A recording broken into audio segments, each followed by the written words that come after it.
Mama yake marehemu mwimbaji wa nyimbo za injili Betty Bayo sasa anataka kufanyika kwa uchunguzi maalum, yaani almaarufu inquest, kuhusu kifo cha binti yake. Msanii huyo wa injili alifariki mnamo tarehe 10 Novemba mwaka 2025 katika hospitali ya kitaifa ya Kenyatta, ambako familia ilisema alikuwa akipokea matibabu wakati huo.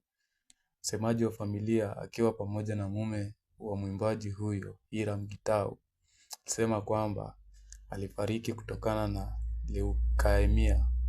Sasa mama yake Bayo, Joyce Wairimu Mbugua, ameandika barua kwa mkurugenzi wa mashtaka ya umma, yaani almaarufu DPP, akiomba ufanyike uchunguzi wa kisababu kuhusu kifo chake. Wairimu anasema kwamba familia inashuku mkono wa mtu umehusika katika kifo cha binti yake. Nikiripotia Kibu TV, jina langu ni Ishmael Majongo.